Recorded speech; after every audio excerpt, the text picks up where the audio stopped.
Hey, what's up guys? Welcome in the TechMean channel. So as you already know about it, we are studying here 9th and 10th, both classes computer application syllabus. So here our today's topic, that is translator. Okay, so translator, it is divided into two parts, compiler and the interpreter. Okay, so let's get study about the compiler and interpreter. Here in this video we are going to discuss translation. Okay, so what is exactly translation? All the high level languages needs to convert into the machine code. Okay, so machine code means we are talking about binary language. Okay, binary language means 0 1 language. Okay, so that is low level language which is used by the computer. Fine.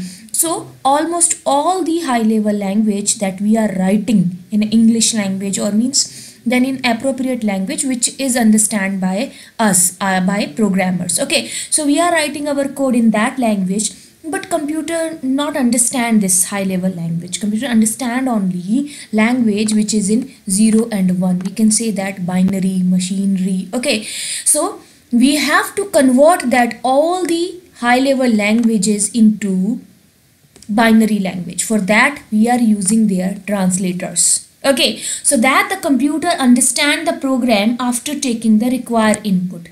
Okay, the conversion of high level language into the machine language can be possible through the compiler and interpreter. Okay, so some languages that used compiler, some languages that use interpreter, but we know that we have studied about the features of Java. There we have studied this Java is not only using compiler, it uses as well as interpreter also.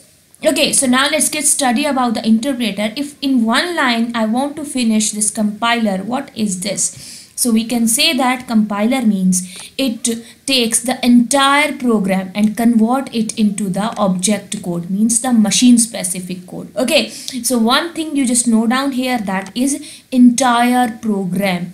Okay, it takes the entire program and convert that entire program into the machine code. Okay, which is typically stored in the file, means the file which where you have made your program .java file. Okay, the object code is also referred as binary code and can be directly executed by the machine after linking. Okay, example programming languages, for example C, C++, they both are using compiler. Okay, so here if you are making your code in the C, C++, so that means they are using compiler. Your entire program will get converted into the object code. Okay, a compiler is designed exclusively to convert a program written in a specific high level language. This means that each high level language require a separate compiler for the conversion. If you are using Java, so you need a Java's compiler for the conversion. If you are using Python,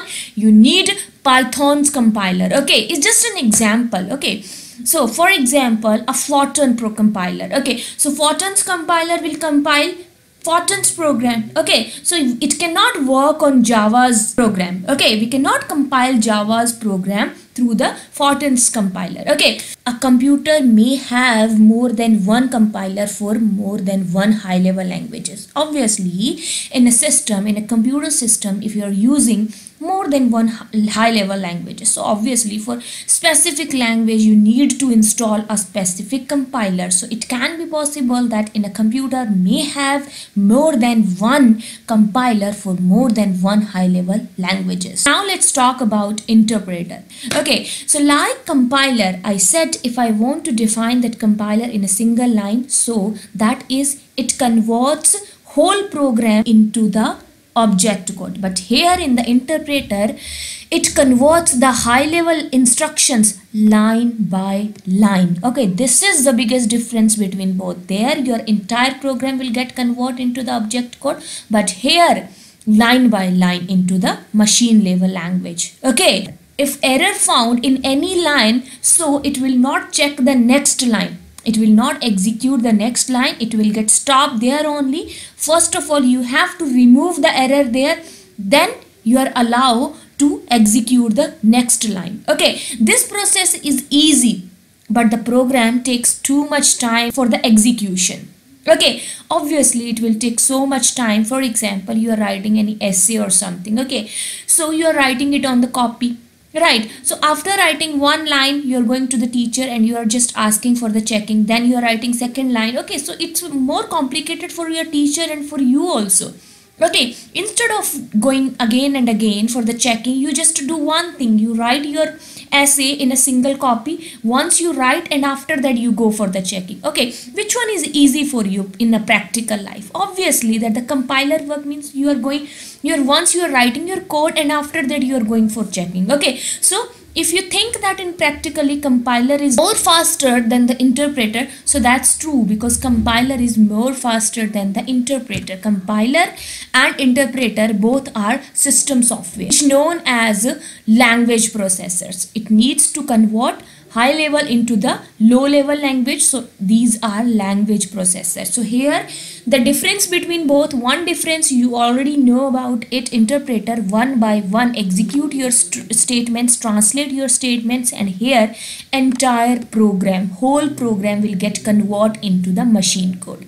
It takes less amount of time to analyze the source code, but overall execution time is so much slow.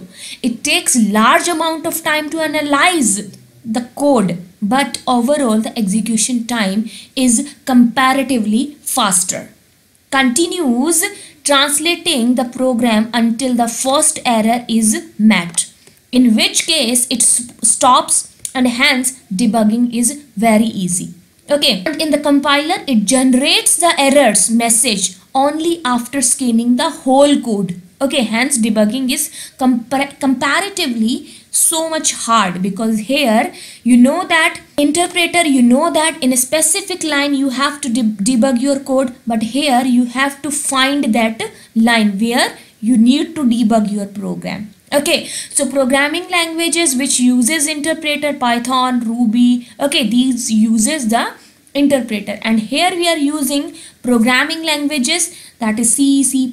Okay, so those are using compiler. So how Java's program will get approached? First of all, you have created your code in .java file. Okay, like you open BlueJ and you have created a class compiled also. Okay, so after compilation, when you have compiled your .java file, it has created a intermediate code. This is known as bytecode. This is known as .class file. Okay, so this is intermediate code. So now every machine is having its own specific JVM.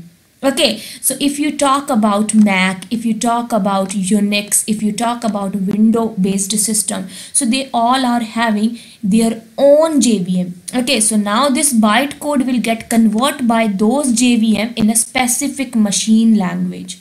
Okay, so which is specific for Windows, which is specific for Mac, specific for Unix. Okay, so this is the main procedure here, how our program will get run. Okay, so you can see here the compiler which compile your program, and here your interpreter. Okay, so we can say that Java uses both compiler and as well as interpreter also. One important thing, that Java is a platform independent. You have made your program and now after compilation it has generated its bytecode. Okay, so now this bytecode can be run on any machine, so that's why it's called the machine independent. Okay, so as you know that Java uses both interpreter and compiler, so Java compiler is a software that converts the source code into intermediate code. Okay, that's the binary form which is called bytecode. We are talking about what? We are talking about this. Okay, after compilation your code get converted into the bytecode. This is called .class file. Okay, so now compilers work finish. Okay, so now there is a bytecode. Okay, so in the next class we will get study about bytecode, what exactly it is. I hope guys you people understood this concept very well. So thank you so much and happy learning.